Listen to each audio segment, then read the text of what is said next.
आदाब नाजरीन, IND today के खबरनामे में आपका खैर मकदम है। हर खबर है ख़ास, उन ख़ास खबरों में से हमने आपके लिए कुछ समेट कर लाई हैं कुछ ख़ास खबरें। देखते हैं ये खबरनामा। अगर आपने हमारे चैनल को सब्सक्राइब नहीं किया है तो आपको यहाँ सब्सक्राइब बटन दिख रहा है, उसे क्लिक करिए और सब्सक्राइब कीजिए और साथ ही साथ बेल आइकॉन को भी क्लिक करिएगा जिससे कि आपको ताज़ा अपडेट मिलते रहे। मक्का मस्जिद के पास आज बाद नमाज जुमा मुस्लिम नौजवानों ने शहरियत तरमीमी कानून के खिलाफ नारे लगाए। पुलिस ने नौजवानों को समझा बुझा कर रवाना कर दिया। चारमीनार और मक्का मस्जिद का इलाका इम्कानी गड़बड़ के पेश नज़र पुलिस छावनी में तब्दील हो चुका था। पुलिस के आला अहदेदार भी चारमीनार पुलिस स्टेशन के पास मौजूद थे और सूरत हाल पर नज़र बनाए हुए थे। बाद मुस्लिम नौजवानों ने तेलंगाना पुलिस जिंदाबाद के नारे भी लगाए, क्योंकि पुलिस ने बड़े सब्र और तहम्मुल का मुजाहरा करते हुए सबको मुंतशिर कर दिया और किसी ताकत का इस्तेमाल करने से गुरेज किया।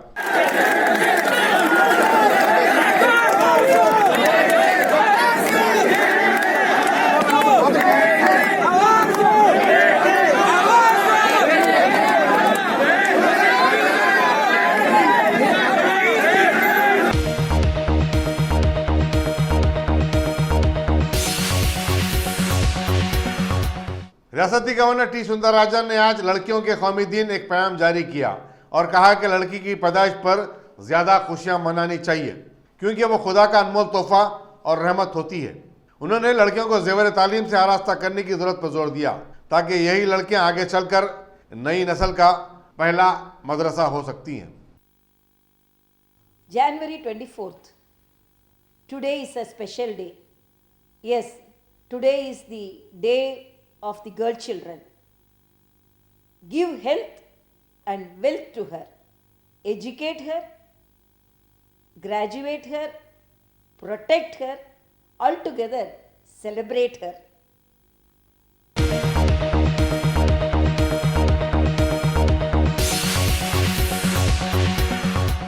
तेलंगाना भर की मसाजिद में आज नमाज जुमा के मौके पर यौम अहद मनाया गया।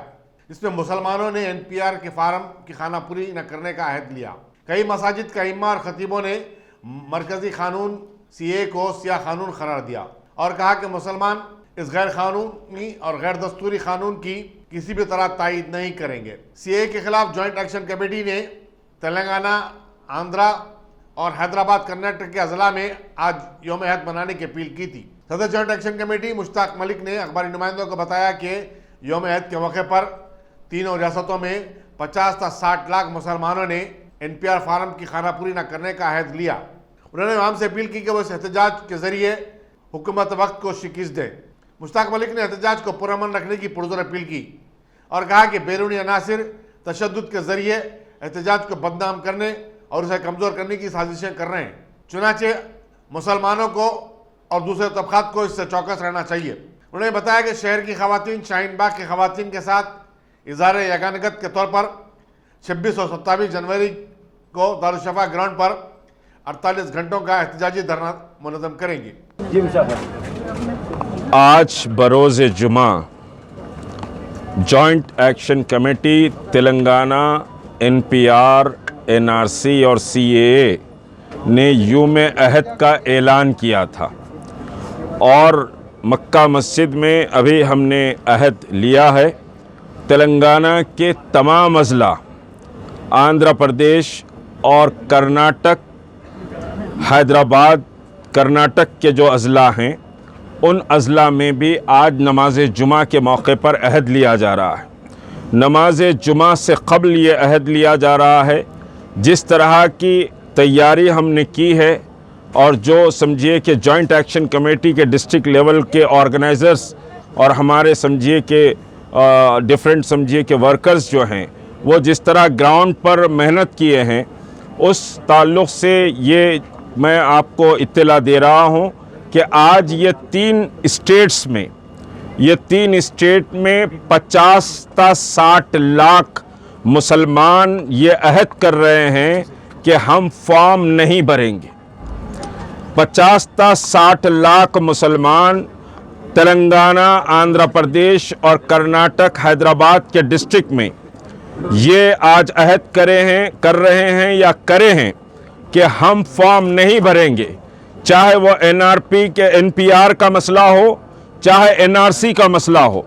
जॉइंट एक्शन कमेटी ने ये फैसला किया है कि कोई भी फॉर्म नहीं भरेगा। और एक बात बहुत वाज़ेह है कि हम फॉर्म नहीं भरेंगे तो हम समझिए कि पूरी ताकत से इन फ़िरक़ा परस्तों का मुकाबला कर पाएंगे। अगर हम ये समझते हैं कि मैं बच जाऊंगा तो समझिए कि कोई बचने वाला नहीं है।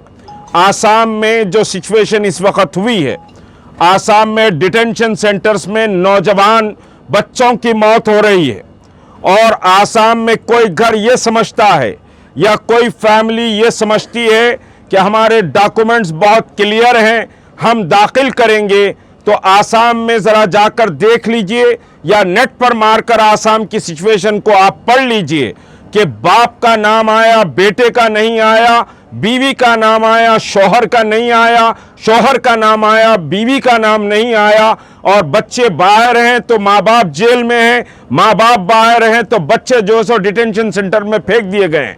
30-35 साल के बच्चे डिटेंशन सेंटर्स में आसाम में मर रहे हैं। आप एक बार अगर समझिए इन फ़िरक़ा परस्तों के आगे घुटने टेकने का काम किए तो समझिए कि आप शिकस्त खा गए, आप अपने ख़ानदान को खुद मुश्किलात में डालेंगे।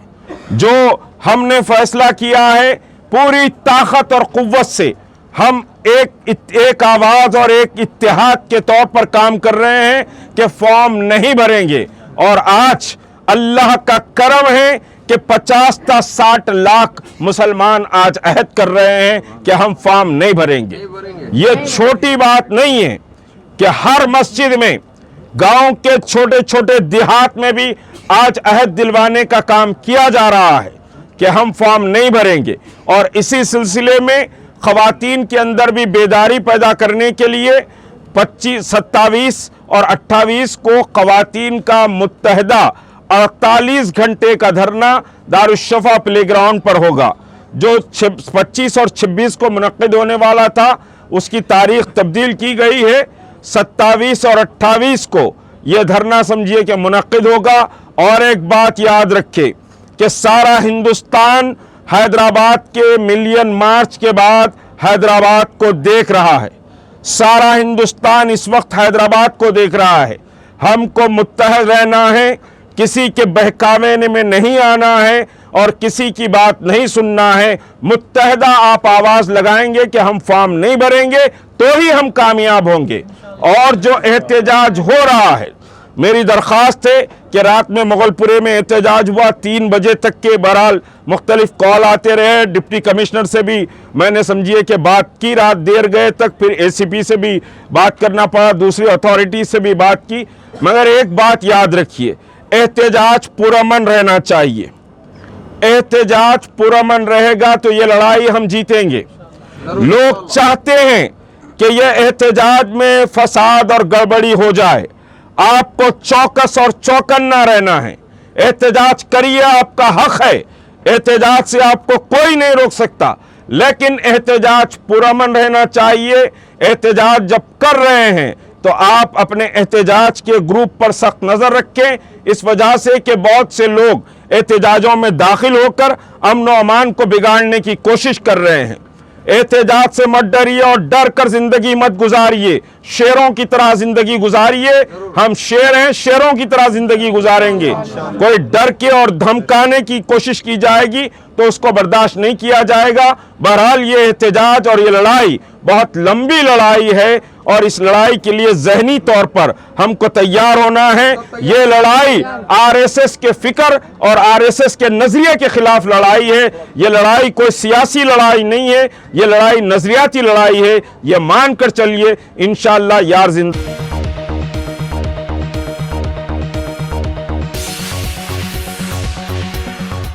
गाजी kidney centre and multi speciality hospital, गुर्दे और बवासीर के इलाज का 40 साल मशहूर हॉस्पिटल, जहां हजारों पेशेंट्स क्योर हो चुके हैं। Doctor Husaini international national award winner और दूसरे डॉक्टर्स और लेडी डॉक्टर्स की जेर खिदमत। गुर्दे के तमाम अमराज का मुकम्मल ट्रीटमेंट किया जा रहा है। गुर्दे फेल हो चुके हों, डायलिसिस करवा रहे हों, याद रखिए डायलिसिस कोई इलाज नहीं, इससे 1% भी गुर्दे रिकवर नहीं होते। हाँ, डायलिसिस टेम्पररी रिलीफ दे सकता है, लेकिन हमारे ट्रीटमेंट से गुर्दे फिर से फंक्शन में आ सकते हैं। गुर्दे श्रिंक हो गए हों या सिस्ट हो, गुर्दे की पथरी हो, कैसी भी गुर्दे की तकलीफ हो, या पाइल्स यानी बवासीर, चाहे ब्लीडिंग हो या कोम, बगैर ऑपरेशन मुकम्मल क्योर ट्रीटमेंट का एक ही centre, Ghazi kidney centre, DLRL main road, opposite Vikas high school, Chandrayangutta, Hyderabad. Cell 9966930824 या 9391326261।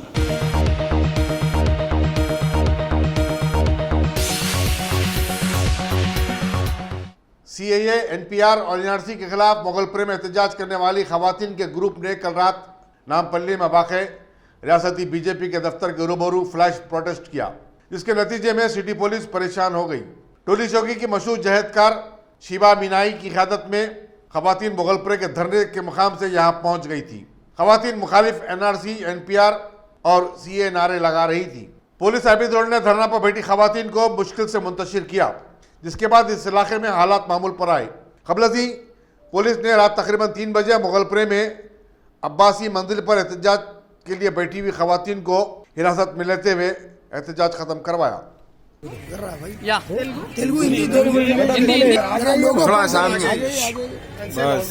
यहाँ पे ये बार बार हैदराबाद पुलिस ये बार बार कहती रहती है कि आप लोग प्लीज प्रोटेस्ट करना बंद कर दीजिए, हम परमिशन दे देंगे। आप प्रोटेस्ट करना बंद कर दीजिए, हम परमिशन दे देंगे।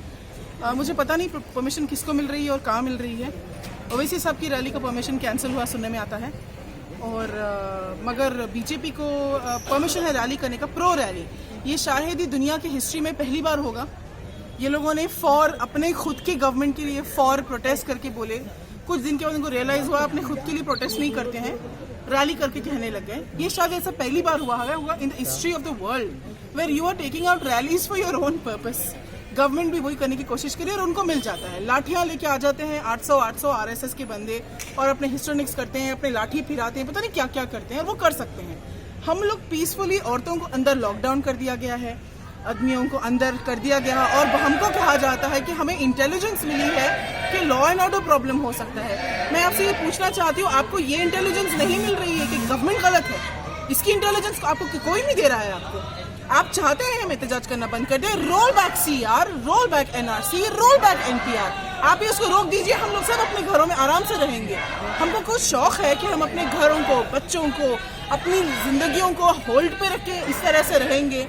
वहाँ पे इतने सारे पुलिस वाले अभी इस वक्त खड़े हुए हैं, ऐसे लग रहा है जैसे कि हम लोग क्रिमिनल्स हैं। जो एक्चुअल क्रिमिनल्स हैं वो आराम से घूम रहे हैं। आप इतनी एनर्जी, इतना रिसोर्स लगाइए विजय माल्या पे, लगाइए PNB स्कैम पे, उनको जाके पकड़िए आप। इंटेलिजेंस हमारे अतराफ फिर रही है, आई एम गेटिंग फॉलोड। ऐसा लग रहा है मुझे कि जैसे कि पता नहीं मैंने कितने सारे मर्डर्स कर दिए होंगे या कितना सारा कोई बड़ा स्कैम कर दिया होगा, इतना फॉलोइंग हो रहा है।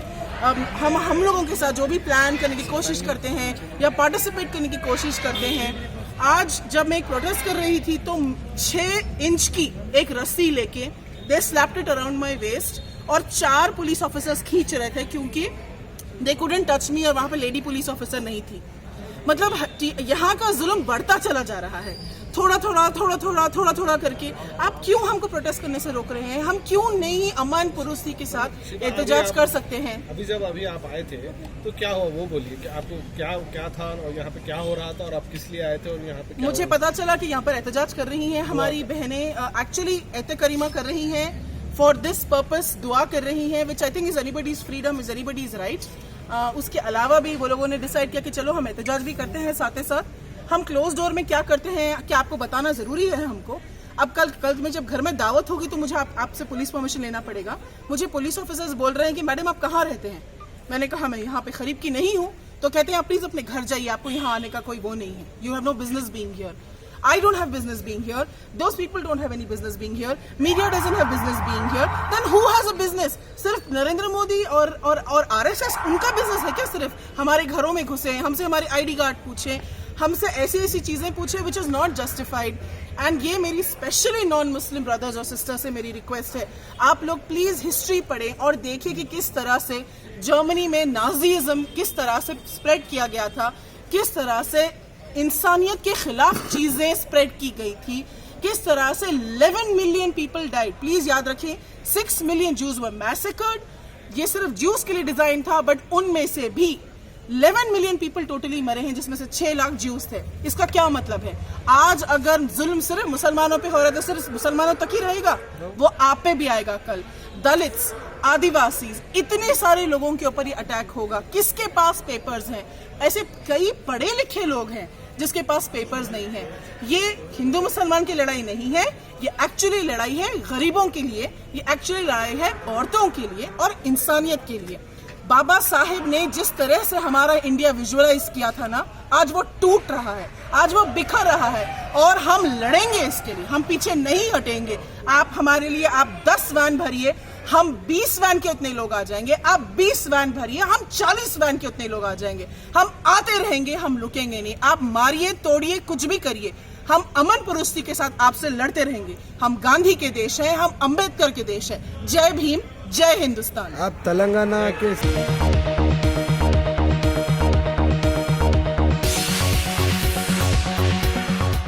मलकपेट के मजलिस असम्बली अहमद बलाला ने आज अपने दफ्तर पंजशाह में ईसाई बिरादरी के नुमाइंदों और पादरियों के साथ एक इजलास मुनक्किद किया। उन्होंने शरीयत तरमीमी कानून, NPR और NRC के खिलाफ जारी एहतजाज से वाकिफ करवाया और कहा कि एहतजाज किसी एक मजहब का नहीं है, बल्कि दस्तूर के तहफ़्फ़ुज़ के लिए हर हिंदुस्तानी की लड़ाई है। ईसाई बिरादरी ने सदर मजलिस बैरिस्टर हसन ओवैसी की जानिब से शुरू करदा एहतजाज की भरपूर तायद की और यकीन दिलाया कि पूरी ईसाई बिरादरी इस एहतजाज में हिस्सा लेगी और अपने हमवतन भाइयों और बहनों के साथ उनके शाना बशाना जद्दोजहद में हिस्सा लेगी।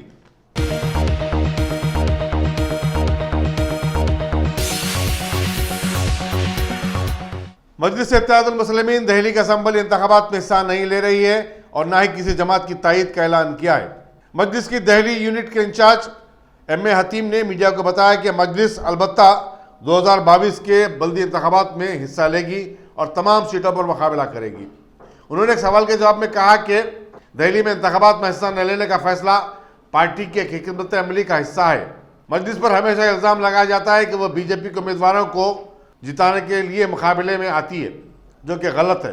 उन्होंने बताया कि मजलिस की दिल्ली यूनिट की बहुत जल्द तश्कील अमल में आएगी। इस मौके पर उमर फारूक, मुकीम कुरैशी, आरिफ सैफी, मोहम्मद रेहान और DS बंद्रा भी मौजूद थे। बैरिस्टर सदुद्दीन अवैसी साहब जो आज दिल्ली के असेंबली इलेक्शन चल रहे हैं 8 फरवरी को, जिसका जो इलेक्शन है, तो मजलिस इत्तेहादुल मुस्लिमीन यहाँ से इलेक्शन नहीं लड़ रही है और मजलिस इत्तेहादुल मुस्लिमीन कोई भी पार्टी को सपोर्ट नहीं करेगी, कोई भी इंडिपेंडेंट उम्मीदवार को भी सपोर्ट नहीं करेगी। और इंशाअल्लाह ताला मजलिस इत्तेहादुल मुस्लिमीन बहुत मजबूती से आने वाले 2022 के MCD इलेक्शन के अंदर बहुत मजबूती से इलेक्शन लड़ेगी। ये आप लोगों को, आप लोगों के जरिए तमाम अवाम, दिल्ली की अवाम को ये इत्तला दी जाती है कि मजलिस इत्तेहादुल मुस्लिमीन कहीं से भी इलेक्शन नहीं लड़ रही है, ना कोई पार्टी को सपोर्ट करेगी, ना कोई भी इंडिपेंडेंट उम्मीदवार को भी सपोर्ट करेगी। मजलिस इत्तेहादुल मुस्लिमीन का ये फैसला सदर मजलिस बैरिस्टर सदुद्दीन अवैसी साहब का फैसला मैं आपको सुनाने आया हूं और इंशाअल्लाह ताला 2022 के अंदर हम MCD इलेक्शन बहुत मजबूती से लड़ेंगे हम इंशाअल्लाह ताला और पूरे वार्ड में लड़ेंगे। बहुत बहुत शुक्रिया। और कुछ सवाल है तो कर सकते हैं। ये बताइए ना लड़ने की वजह क्या है, क्यों नहीं लड़ रहा, क्या वजह? सर अभी नहीं लड़ने की वजह कुछ नहीं है, हालांकि हम बहुत मजबूत है दिल्ली के अंदर, मगर पार्टी एक डिसीजन ले चुकी है, इसीलिए हम इलेक्शन नहीं लड़ रहे हैं। इसके बाद जो है बिहार में चुनाव है और बंगाल में चुनाव है, उस पर आप वहां भी लड़िएगा बंगाल में? ये देखिए पार्टी का डिसीजन है, मैं दिल्ली का इंचार्ज हूं, मैं दिल्ली के ताल्लुक से आपसे बात कर सकता हूं। ये जो कुछ भी रहेगा दूसरे स्टेट में लड़ना नहीं लड़ना, ये सदर मजलिस बैरिस्टर सदुद्दीन अवैसी साहब के ऊपर रहेगा।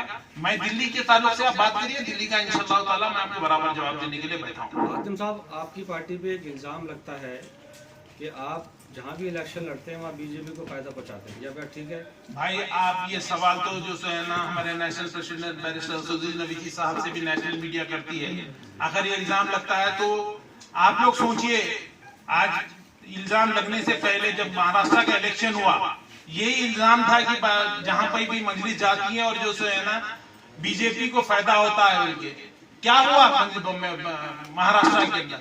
यही हुआ ना, सब लोग सगे सगे बन गए एक साथ। क्या मजलिस नुकसान पहुंचेगी किसी को? मजलिस वहां पर कितने सीट लड़ी थी, ये सोचिए आप। और ये जवाब तो बहुत ही जो है ना आम जवाब आप लोगों का सवाल है। ये सवाल का जवाब आप लोग ढूंढ सकते हैं इंशाल्लाह। नहीं तो कोई खास रीजन तो बताइए क्यों नहीं लड़ेंगे? नहीं, लड़ने की जो है ना कोई रीजन नहीं है। हम हालांकि बहुत मजबूत थे, मगर कुछ समीकरण ऐसे हैं कि हम लोग हमारी टीम ने, हमारे सदर साहब।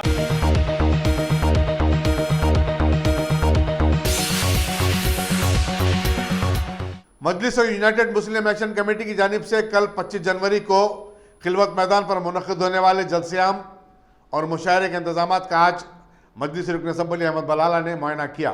उनके हमरा कॉरपोरेटर्स मुस्तफ़ा अली मुजफ्फर और महमूद खादरी के अलावा deputy commissioner police traffic Babu Rao और दूसरे भी थे। यहाँ बताना ज़रूरी होगा कि पुलिस की जानिब से इजाज़त न मिलने पर 25 जनवरी की शब को शाह मीनार के दामन में झंडा वंदन का प्रोग्राम खिलवत को मुंतकिल करना पड़ा।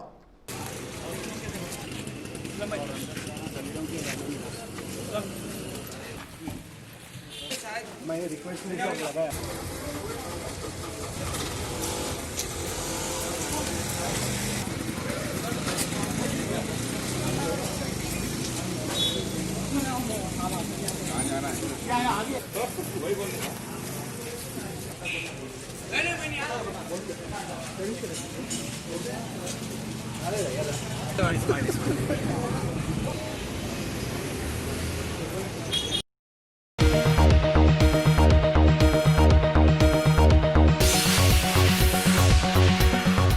बीजेपी के लीडर करुणा गोपाल ने रियासती वजीर के.टी. रामाराव के दौरे डाउस पर शदीद तनकीद की और कहा कि उन्हें चाहिए था कि वो स्विट्जरलैंड जाने के बजाय अपनी रियासत और शहर में तालाबों की सफाई पर तवज्जो देते।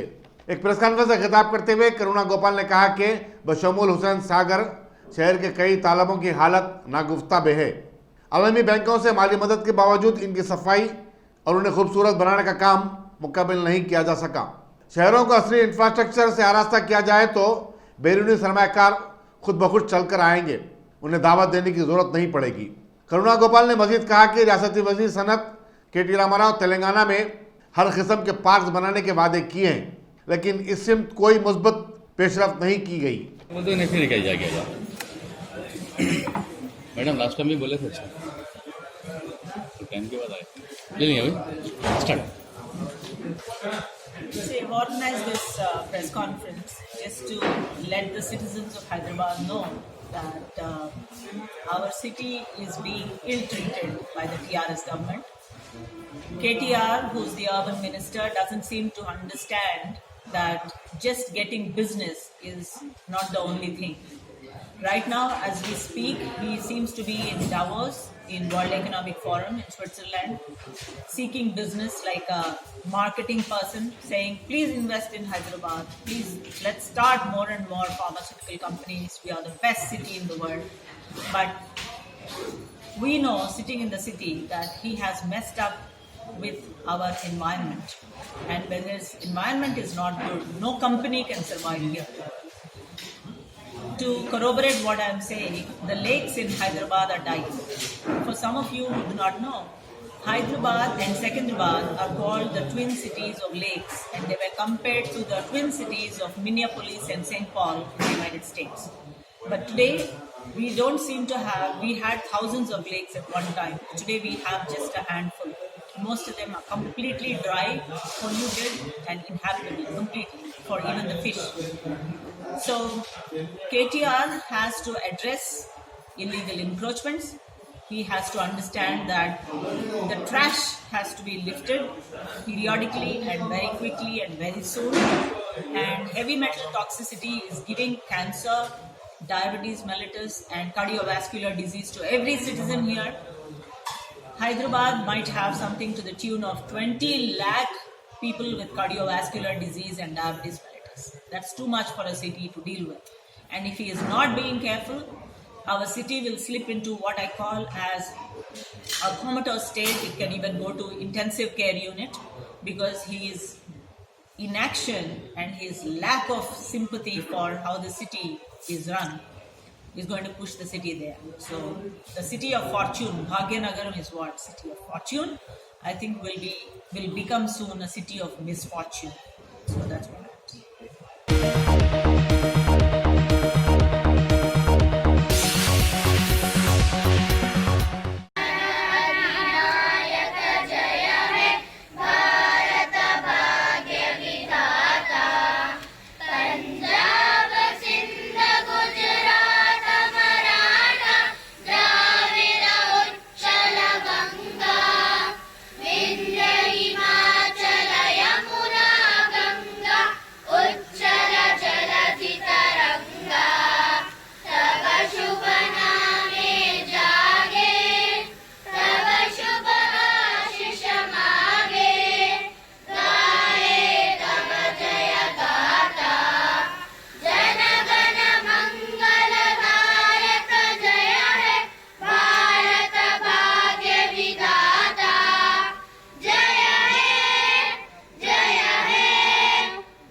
हैदराबाद में इस्लामी जमहूरिया ईरान के कौंसल जनरल हक बिन खमी के हाथों डान हाई स्कूल मलकपेट के मैगजीन DHS टाइम्स की रस्म इजराई अमल में आई। तकरीब की सदारत डायरेक्टर डान हाई स्कूल फजलुर रहमान खुर्रम ने की। मेहमानान एजाजी में नामवर सहाफ़ी शजीउल्लाह फिरासत, सैयद बाखर, ताजर और समाजी जहदकार मोहम्मद मुस्तफ़ा अली, मोहम्मद फराज, माहिर ड्रामाटोलॉजिस्ट डॉक्टर गुलाम अहमद अब्बास, उर्ज अली तुराबी के अलावा दीगर अफराद थे। बादशाह सीनियर साफ़ी शजीउल्लाह फिरासत ने अपने ईरान के दौरे से मुतालिक तासुरात बयान किए। कौंसल जनरल ईरान हक बिन खमी ने अपने तासुरात का इज़हार करते हुए कहा कि मौजूदा हालात के तनाजुर में हमें अपने रब की रस्सी को मजबूती से थामना होगा। सबर और इस्तक़लाल के साथ मुसलसल तरक्की के लिए जद्दोजहद करनी होगी। ईरान के इसी सबर इस्तक़लाल के नतीजे में अमरीका खाइफ है। ईरान को अमरीकी शहरियों या दीगर अफराद से कोई परेशानी नहीं है, बल्कि अमरीका की पॉलिसियों से ईरान को एतराज़ है। वो तमाम ममालिक को झुका कर रखना चाहता है। तकरीब का आगाज़ ज़ैनब मुहिउद्दीन की तिलावत कलाम पाक से हुआ।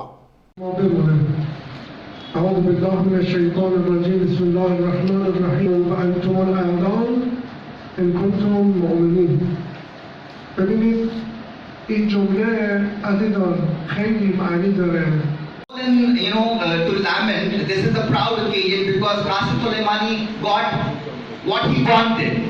Martyrdom or shahadat is the ultimate desire of a mujahid.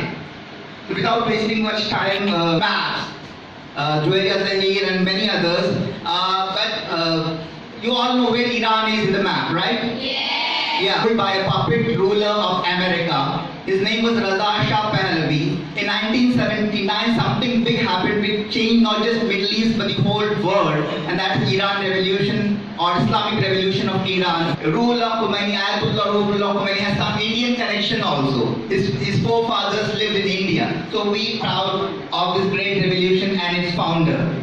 And like centuries of relations. We have Halim. We have Irani chai. Thank you so much. And in this talk, I'll be talking about the culture and society of Iran, what it is, and the meetings I had there. I noticed while talking to